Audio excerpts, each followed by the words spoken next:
tous et bonjour à toutes. On se retrouve dès le matin, comme chaque vlogging day. On va faire un petit tour de la shape of the day pour voir ce que ça donne.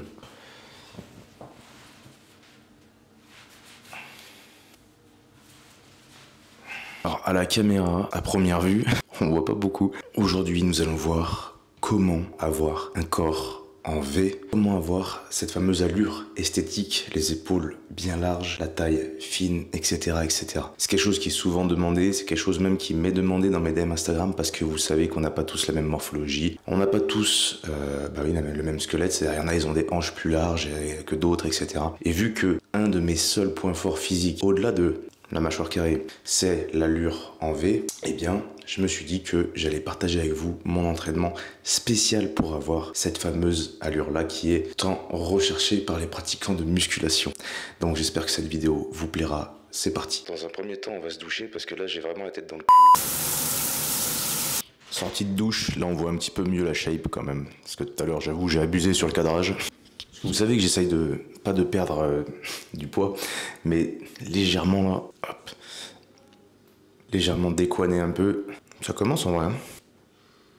Petit outfit of the day, qu'est-ce qu'on met aujourd'hui? Très simplement vêtu, hein. Mais toujours inspiré du style Old Money, qui, vous savez, c'est vraiment le style que je préfère, tout simplement. T-shirt blanc, très simple, Father & Son, je ne vous le conseille pas, car il y a beaucoup trop d'élastane dedans, et de viscose, je crois, ou de polyester. Du coup, ça fait vraiment transpirer, et je sais qu'en fonction des individus, on est plus ou moins apte à transpirer beaucoup. Voilà, si vous savez que de base, vous transpirez pas mal, achetez pas ça, achetez un t-shirt blanc, soit en 100% coton, soit en 95% coton et seulement 5% d'élastane. C'était les conseils du Chad. Et petit pantalon, alors ça c'est un pantalon, comment on peut appeler ça, chino.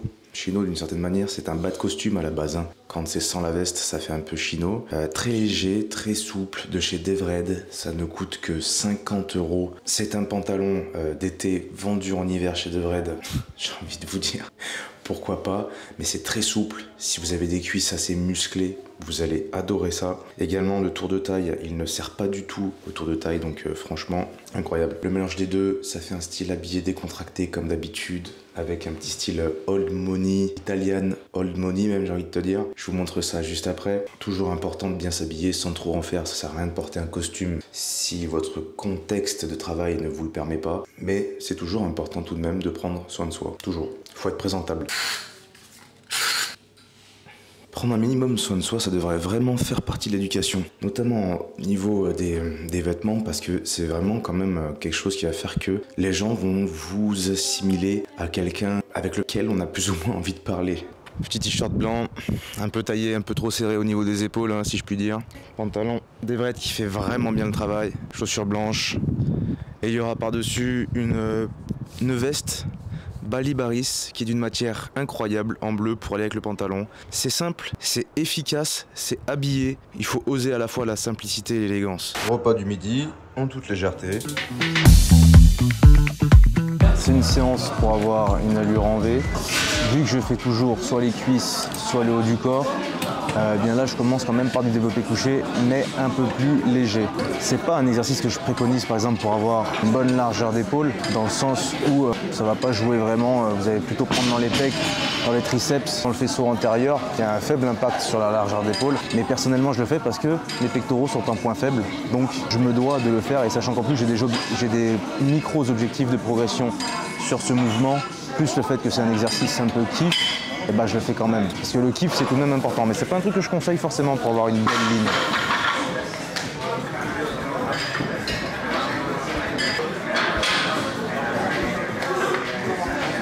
L'important au DC, c'est comme au MMA, c'est l'intention qui compte. Ça c'est un truc qu'on m'a dit souvent pour le jiu-jitsu. Il faut avoir l'intention. Si vous n'avez pas l'intention, vous n'allez pas forcément prendre correctement dans les pectoraux, chose qui... Là, il y a le but, et dans mon cas, c'est le but. Si d'un coup, je me focalise sur le fait de faire un mouvement comme les autres, tu vois, à reproduire par mimétisme, bah, étonnamment, je ressens les triceps et les épaules. Alors que si j'ai l'intention de vouloir amener la charge au plus loin devant moi, en gardant un léger flex au niveau du coude, je ressens beaucoup plus les pectoraux. Vu que ce n'est pas l'exercice phare du jour, je vais faire uniquement une montante jusqu'à 120 ensuite. En tout, il y aura une série max à 120. et 2-3 séries à 100, pas plus, pas moins. Je dis 2-3, c'est en fonction de la forme, c'est-à-dire si je suis vraiment chaud à 120 évidemment, je me permets d'en faire une autre. Si je sens que je suis déjà fatigué, chose qui est probable et qui est possible, bah à ce moment-là j'en fais un petit peu moins, tu vois, pour économiser et performer un peu plus à la fin de la semaine. On va pas trop s'étendre sur ce mouvement-là parce que c'est vraiment pas le mouvement principal de la séance. Allez. Oh merde. Allez. Lourde là. Allez, tranquille. Allez, allez. Non. Là, tu vois, c'était sûr. Vu que c'était une série à 120 extrêmement merdique, on va se le dire, alors que d'habitude j'en passe 3 à 4 assez facilement, je ne vais faire que 2 séries à 100 kg. Voilà, tout simplement. Bon, là on est sur ce que j'intitulerais comme étant la pièce maîtresse de la cuisine, cette machine. Dans la dernière vidéo, vous ne l'avez pas vue, celle-là normalement, je crois. Mais celle-ci, c'est une machine qui me semble être l'idéal en ce qui me concerne pour travailler l'arrière de vos épaules, les trapèzes supérieurs, les trapèzes médians, etc. Et ça, c'est génial parce que l'arrière de l'épaule, c'est, on dirait pas, mais c'est une plutôt grosse pièce de viande. Après, ça varie également en fonction des individus. Et je sais que chez moi, l'arrière d'épaule, c'est quand même une bonne partie de mon épaule, hein. J'ai entre guillemets un point fort arrière d'épaule en termes d'insertion. Donc quand je le travaille, en fait, il va vraiment avoir tendance à faire ressortir les épaules de chaque côté, comme ça, vu qu'il va venir s'insérer en fait sur mon bras à ce niveau-là. Ça part de derrière et ça s'insère ici. Et donc on peut voir que ça prend pas la moitié de votre épaule, mais sur la mienne, quasi, hein. Donc très important, les épaules pour avoir une allure en V, c'est ce qu'il y a de plus important. En plus de dos, c'est magnifique l'arrière d'épaule. Et en plus de ça, en général, on manque d'arrière d'épaule, donc c'est très important de le faire. Là, on est sur un mouvement polyarticulaire pour tout de même recruter tout ce qui est arrière haut. Et encore une fois, vu que ça va déteindre sur le devant, eh bien c'est vraiment important pour l'allure. D'aborder avec vous l'erreur que je faisais fréquemment au début. L'erreur que je faisais en fait, c'est que j'avais tendance à me pencher comme ça un peu trop, tirer et faire ce mouvement-là. Parce que j'ai un point fort au niveau des dorsaux. Donc mon corps va instinctivement préférer faire ce mouvement-là. Puisque voilà, mes dorsaux sont en point fort. Que votre corps privilégie toujours ce qui est le plus facile pour lui. En fait, si vous restez bien droit comme ça, hop, là vous allez travailler dans le bon angle et en plus de ça, ça va moins vous faire mal au thorax et ça va beaucoup moins vous donner envie de vomir.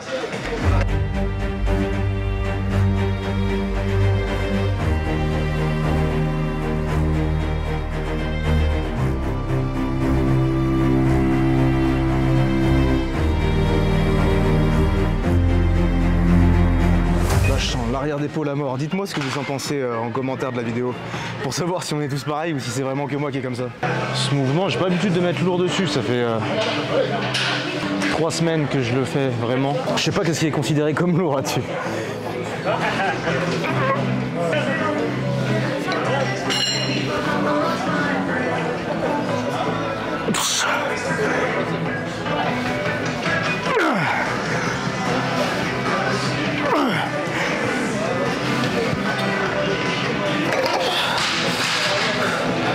Les meilleurs selfies, c'est pendant cet exercice.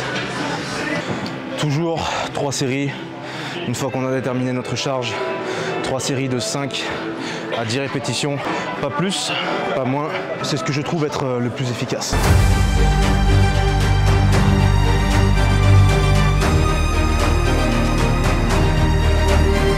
L'épaule, est-ce qu'il se voit un peu en vidéo? Un peu quand même, hein. Nous allons passer sur cette fabuleuse machine pour l'avant de l'épaule. Moi je ressens aussi le deltoïde latéral sur cette machine, donc c'est pour ça que je la fais pour les épaules dans la globalité. Super important le deltoïde latéral. Il va vous aider en plus à stabiliser les mouvements d'épaule pendant les extensions complètes de bras. Donc faut pas croire que ça c'est juste fait pour le deltoïde antérieur. Le latéral, il travaille un peu tout le temps lorsqu'on fait des mouvements pour l'arrière, des mouvements pour le devant, etc. Le latéral il est tout le temps là, mais il faut vraiment travailler dans toutes les possibilités de circonduction du muscle, parce qu'il est fait pour faire ça à votre bras, de la circonduction.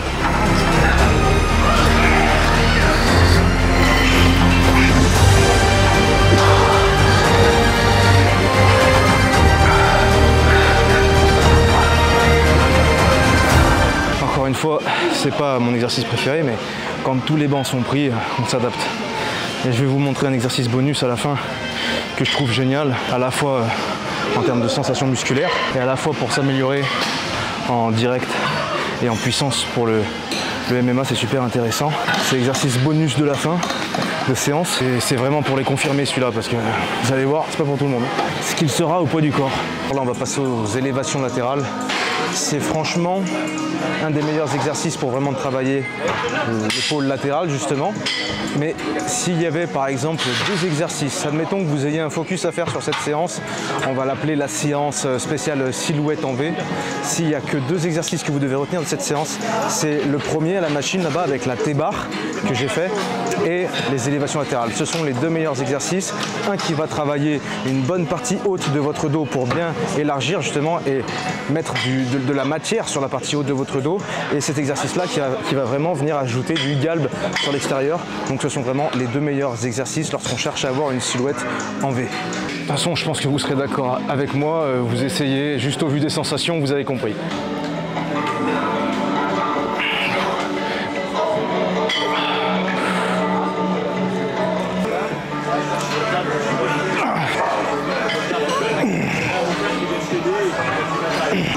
Ouais, au plus les pieds sont joints en fait, au plus vous allez avoir de l'amplitude. C'est léger comme différence, hein, c'est léger comme nuance, mais franchement sur ce mouvement-là, ça joue de dingue.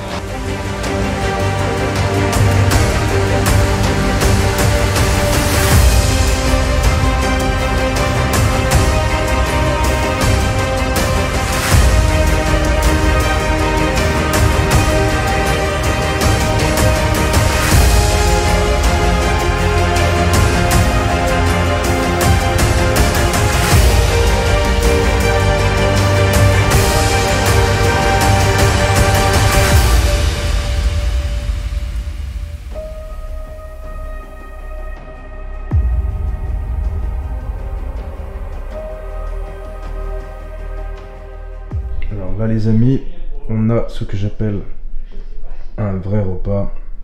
Environ 600 grammes de pommes de terre, plus 200 grammes de dinde, du thon, des petits légumes pour les vitamines et minéraux. Ça, c'est vraiment parfait. Bon, Bon appétit. les amis, cette journée s'achève tranquillement. Après une bonne séance, franchement c'était pas mal. Et je voulais mettre au point quelques trucs avec vous, parce que vous êtes pas mal à avoir suivi la vidéo où justement je vous parle de ma diète, etc. Où je vous emmène même avec moi au MMA. D'ailleurs ça m'a fait très plaisir de le faire, je trouvais que la vidéo était vraiment pas mal et apparemment elle vous a plu aussi. Et j'en arrive surtout à vous parler de certains points, vu que je partage ma vie avec vous. C'est que ça fait depuis janvier-février que je ne suis plus allé au MMA. Faut être honnête, hein, parce que je vois que même sur les réseaux, vous me demandez souvent où est-ce que ça en est. Et ben, en toute honnêteté, ouais, ça fait un petit moment que j'y suis pas allé, et pour plusieurs points. Le premier, c'est que le MMA, comme vous avez vu dans la vidéo, je suis obligé de prendre l'autoroute, le péage, etc. Il est à quasiment 45 minutes de chez moi. 45 minutes. Faut savoir que le MMA, c'est pas comme la muscu, il y a des horaires, forcément. Donc, 45 minutes, plus une horaire strict à respecter, plus le fait que j'y restais environ 2 heures au minimum, plus le temps de se changer, plus machin, plus 45 minutes le retour, ça fait que dans la journée, je sacrifiais environ 4 heures de ma journée. Et malheureusement, déjà dans votre tête, je pense que vous vous rendez compte un peu du délire.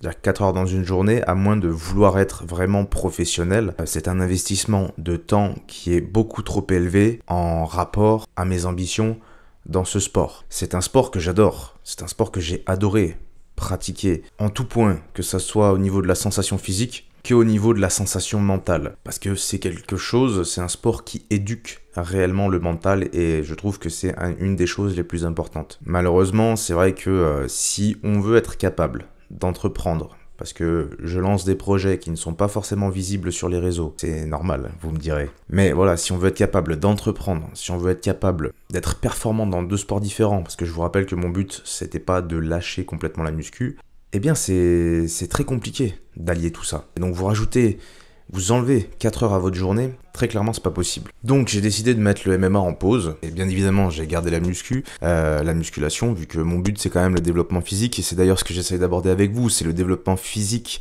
Lorsque j'aborde la muscu, c'est également pour que ça vous serve à vous. Donc bien évidemment que je ne pouvais que garder cette partie-là du sport, et puis sachant que c'est quelque chose qui va me rester toute ma vie, cette partie musculation. Mais pour vous donner un ordre d'idée, la musculation dans une journée, ça prend à peine 2 heures. Donc forcément, c'est beaucoup plus intégrable dans une journée et même dans une routine professionnelle, la musculation. Donc c'est pour ça que pour le coup, ceux qui travaillent et qui me disent « ouais, j'ai pas le temps, ouais, non mais machin », pour le coup, je le rappelle, mais à l'époque où je faisais 60 heures semaine, je gardais quand même cette partie musculation. Donc il n'y a pas vraiment d'excuses en fait. Si vous avez un objectif, vous devez de le tenir. Et même avec d'ailleurs le MMA, vous voyez, j'ai pas envie de me trouver d'excuses. C'est juste que je m'étais fixé un quotidien beaucoup trop compliqué pour moi. Il faut l'assumer à un moment donné. Et également, si je peux partager du coup cette chose-là avec vous, c'est faites attention à votre ego.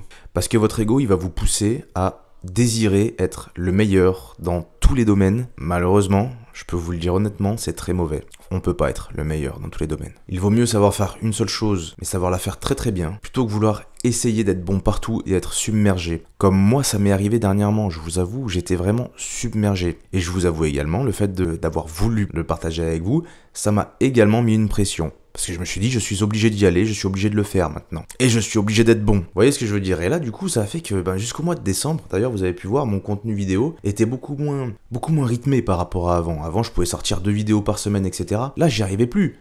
Parce que je voulais tellement être bon partout que c'est un objectif infini, que c'est un objectif qui fait mal au crâne. C'est un objectif impossible, tout simplement. Et donc c'est vraiment une parenthèse que je voulais partager avec vous, c'est parfois il faut vraiment mettre son ego de côté. Je suis désolé, je suis tellement éclaté que parfois mes mots, ils vont être un peu en saccade, un peu mélangés. On compte sur le monteur vidéaste pour faire du bon travail et les remettre dans l'ordre. L'ego, faut vraiment le mettre de côté, c'est quelque chose que voilà, je connaissais la théorie. Là maintenant, nous avons un rappel au niveau de la pratique. Bref les amis, cette vidéo va s'arrêter là, j'espère qu'elle vous aura tout de même plu, j'espère qu'elle vous aura un petit peu aiguillé vis-à-vis des exercices à faire, etc. pour avoir une shape magnifique en V. Également, point important, vous êtes très nombreux à me demander par rapport à la gynécomastie. Alors ça c'est incroyable, je ne savais vraiment pas qu'il y avait autant de monde qui était touché par la gynécomastie, sachant que ce sont vraiment des gens parfois vraiment externes à la musculation, des gens qui parfois en plus n'ont même pas une silhouette en surpoids, donc je suis étonné, ça touche vraiment tout type de personnes. Si vous avez des questions vis-à-vis de la gynécomastie, je prévois de faire une vidéo vraiment entière sur le sujet.